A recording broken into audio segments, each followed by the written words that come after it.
Hi, I'm Joanna Martin and welcome to your behind the scenes tip this week.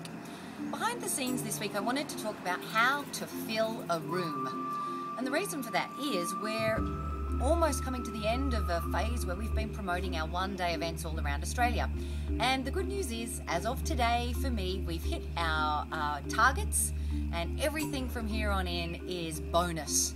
So I didn't record this just to gloat, but as I was discussing this with one of our new speaker trainers, Heather Yelland, today, she said, "Joey, what is it? What is this secret that you have to filling a room?" So I thought, well, rather than just answering her, I would answer you as well. What is it that allows us to be 80 to 90% sold out in 3 of the 5 cities, with 50% sold out in our other 2 smaller cities already? How can that be when we're still a week away from the event? The thing is, most people think that filling a room is one of those magic pill things. There's one little thing that you're missing, and that if you just knew what that one little thing was, then everything would be okay. But that's simply not the case. The thing is, there's not one way to fill a room with 50 people, 100 people, 150 people. There's 50 different ways to put one person in the room. And most people, when it comes down to it, won't do what it takes to actually get the result. Now the reason is because it's boring. It's boring things like writing copy, communicating with your list. It's unglamorous things like writing press releases. It's things that can easily get sidetracked, like building relationships with joint venture partners and so on, and keeping those alive between times of promotions.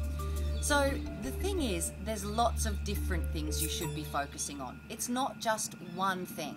But if you keep in mind the 3 phases of filling a room, you'll be right. So those 3 phases are, number 1, build your community. You should be focusing on building your community all the time, even between events, because it's always your community that will be the mainstay of filling your room. Secondly, you then need to promote your event to that community. So you need to have really great copy, sending people to really great websites or offline sales tools.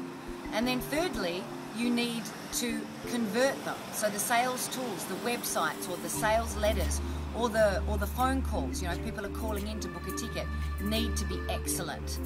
Once you've got those 3 phases filled in terms of three phases taken care of in terms of filling your room, you then need to stick any sales. Keep in touch with people so they actually show up to the event, because it's not just about getting them there, it's also about making sure they come. So I hope that's given you a little bit to think about when it comes to filling your room. Realise, as a friend of mine, Peter Godfrey, once said, don't underestimate the difficulty of a task.